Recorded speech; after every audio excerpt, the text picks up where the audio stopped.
You've probably seen these pictures a million times, but their impact on Indian pop culture and religion is more vast than you'd expect. The style of artwork, the mix of Indian subtleties with Western expression, and most importantly, the availability of these in large to the common masses changed visual expression in India forever. And this can largely be attributed to one person, Raja Ravi Verma.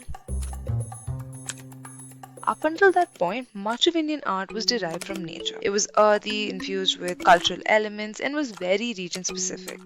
So most parts of the countries had their own form-specific art and painting style. Take Madhubani art for instance. It's very specific to Bihar, or maybe Kalamkari art. It's a style that's very specific to Andhra Pradesh. But Raja Ravi Verma's paintings, they travel the length and breadth of the country. And there were a couple of reasons for this. The most obvious reason was that his paintings embodied a sense of realness. Verma often added depth through his paintings by focusing on light and shadows. This is something that wasn't very prevalent in Indian paintings up until that point. He also allured the observer by focusing on the forgotten details, such as the flutter in the sari, the coil in the hair texture, and the glimmer in the eyes. And if you notice, the scene is very complex. It's layered and there's so much going on. The colors are the ones that you'd find in nature. For example, the real tones like greens and blues and browns. But they also have bright reds, oranges, and purples, invoking a sense of familiarity to Indian culture. And the brushstrokes are so smooth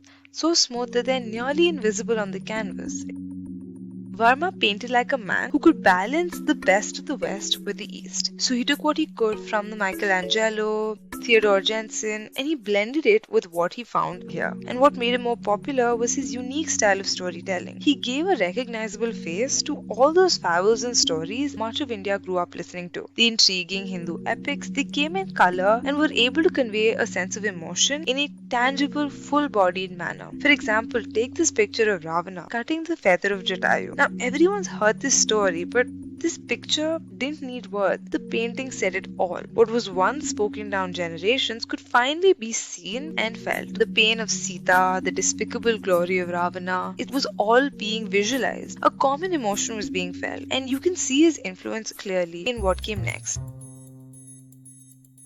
He founded a printing press in Bombay in 1894 with the help of a German expert, and this printing press churned out inexpensive oleographs of his paintings. And then every house was adorned with posters of deities. Gods descended from the temples and made themselves comfortable on the walls of Indian homes. Not only on the walls of Indian homes, but his artwork found itself on a rather unexpected place, the independence movement. The widespread popularity of his calendar art factored his influence and brought in a sense of familiarity between Verma and the masses. Paintings like The Galaxy of Musicians and The Nobleman of Travancore inflicted a symbol of India not being of a particular caste or religion. In times of colonial censorship, recreation of mythological events formed a very important part of the popular iconography, which gave subliminal messages to overthrow the British Raj. During the freedom struggle, the famous painting of Princess Damayanti sending the royal swan as messenger to Nala became symbolically associated to the reincarnation of colonial India.